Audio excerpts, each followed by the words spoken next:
Bonjour, c'est Gilles sur boursicoté.com. Voici l'analyse technique du CAC 40 en intraday pour cette journée du vendredi 14 mars 2014. Avec une accélération baissière qui est en train de se produire actuellement, donc nous sommes réellement là dans la validation d'une figure qui avait été présentée depuis maintenant quelques jours sur les analyses daily. On va essayer de le voir en H1, c'est pas exceptionnel, donc on va essayer de passer en H4. Voilà, donc validation bien sûr de cette figure en double top, donc double top avec cette phase de hausse ici, premier top inscrit, ligne de coup définie sur cette zone des 4280, deuxième zone de top quasiment sur le même niveau que le précédent, et puis sur la validation donc de cette zone des 4280 qui s'est faite en deux fois, donc on a ici la première phase et puis ensuite on casse, et bien un report d'amplitude. Donc on va, pour ceux qui auraient manqué, je dirais, les précédentes analyses, on va redéfinir l'objectif puisqu'il s'agit tout simplement d'un report d'amplitude.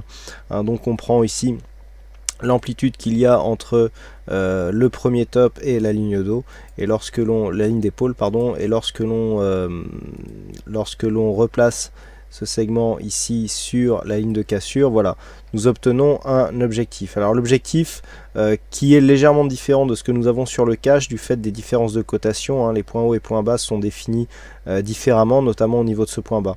Donc sur le CFD ici qui correspond aux mêmes horaires de cotation que ce que nous avons sur les futurs, eh bien nous obtenons un objectif qui se situe à 4137-138. Il est un peu plus haut sur le cash, mais il semblerait que ce soit cet objectif qui soit maintenant en ligne de mire, puisque nous sommes en train d'accélérer d'une manière assez dynamique ici à la baisse depuis ce matin. Alors si nous repassons en UT15 pour un petit peu analyser ce mouvement, on a eu donc effectivement la phase d'accélération. Donc sur le niveau de cassure, on avait donné une extension de Fibonacci qui a été atteinte assez rapidement à 4250. On a continué à baisser, donc on est repassé sous la zone ici, les 4234, qui est une zone majeure, et donc on s'est stabilisé sous cette zone. Alors on cote actuellement jusqu'à 21h. Ce qui s'est passé ensuite, c'est que à l'ouverture du matin, on est resté sous cette zone, donc c'est-à-dire incapacité totale de repasser, de refranchir cette zone à la hausse, alors que la configuration daily de ce matin présente des phases d'exagération baissière, avec une sortie totale actuelle de la bougie par rapport aux bandes de Bollinger, en tout cas pour ce qui est de la bougie daily.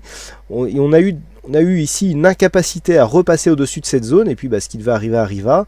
Cassure ici de la zone de point bas à 4212, et donc on continue ici sur le mouvement baissier qui correspond tout simplement à la suite du mouvement baissier tel que nous l'avons vu sur la précédente vue en H4. Alors en UT15, donc pour ce qui est de la tendance plus directe, on arrive ici sur une phase de survente. On a cassé les 4195, qui était une zone pourtant qui aurait pu provoquer des rebonds. Donc là maintenant, pour trouver des zones de support intéressantes, il va falloir viser vers les 4169 avec un objectif ici. Donc ici à 4137, on peut considérer que nous avons l'objectif du double top qui pourrait venir toucher cette zone, et on a une zone majeure à 4124 points. Pour l'instant, on est dans une phase où l'accélération a été plutôt forte. On va revenir ici, voilà, sur cette phase.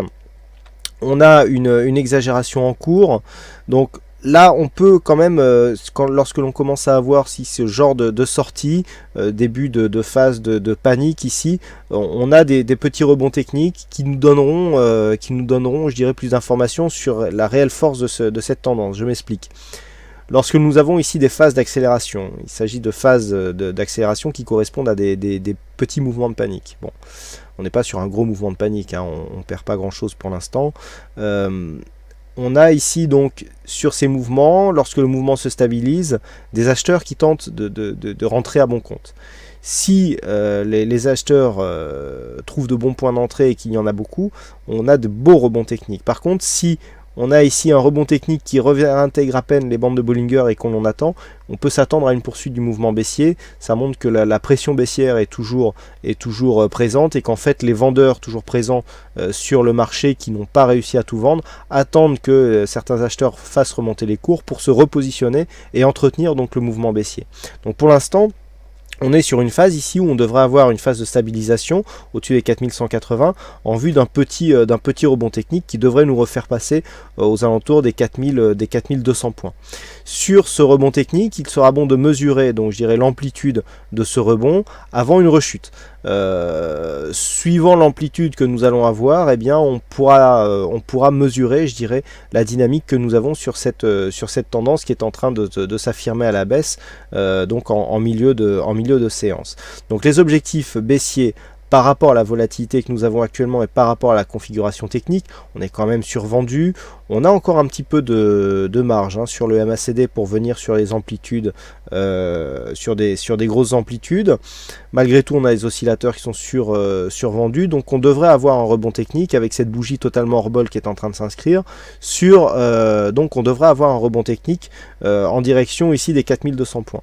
Absence de rebond technique, donc nous avons une zone horizontale ici à 4169 points et les autres objectifs tels qu'ils ont été définis sur le l'UT 1 heure. Par contre, dans le cas d'un rebond technique ici qui dure un peu plus, tant qu'on ne repasse pas durablement au-dessus des 4234 points, eh bien on reste dans un flux baissier. Imaginons par exemple si on avait ici cette première phase ici avec des rebonds donc sous la zone des 4234, ici une phase de baisse qui revenait sous 4234, là on aurait une figure par exemple, on fait de la projection, c'est pas du tout un scénario, on essaie d'élaborer des stratégies si les cours remontent. On aurait en fait cette zone qui correspondrait à une ligne d'eau, et si on revenait par exemple sur 4234, eh bien on aurait une possibilité de hanse avec tasse qui nous donnerait une amplitude, un report d'amplitude vers des objectifs haussiers. Pour l'instant ce n'est pas le cas, mais si le rebond ici venait à revenir sur 4234, on pourrait commencer à élaborer des stratégies haussières. Tant que nous nous situons sous cette zone, on reste dans un flux baissier. Et tant que le rebond technique ici ne vient pas au-delà des 4212 points, on reste dans un rebond purement technique, puisqu'on aurait ni plus ni moins un rebond qui viendrait valider donc une ancienne zone de point bas, cette zone d'évolution en range très court terme que nous avons eu ce matin ici, et donc comme un potentiel point haut. Donc les points à surveiller donc sur ce rebond qui est en train de prendre forme, on va réintégrer la bolle vraisemblablement. Tant qu'on ne dépasse pas ici 4212, on est dans un flux baissier fortement dynamique. Entre 4212 et 4234, on aura une neutralisation de la dynamique et au-delà de 4234, un potentiel retournement. Et puis les objectifs, tant que donc on est baissier, on a toujours 4156 sur le cash qui fait figure d'objectif donc pour le double top et un peu plus bas donc sous 4140 pour respecter les reports d'amplitude donc des horaires de cotation étendus. Voilà ce que l'on peut donc dire sur cette analyse technique du CAC 40. Il ne me reste plus qu'à vous souhaiter une bonne fin de séance malgré tout, bonne chance dans vos prochains trades et on se retrouve donc dès ce soir pour toutes les autres analyses techniques du site boursicoté.com. Bonne séance à tous.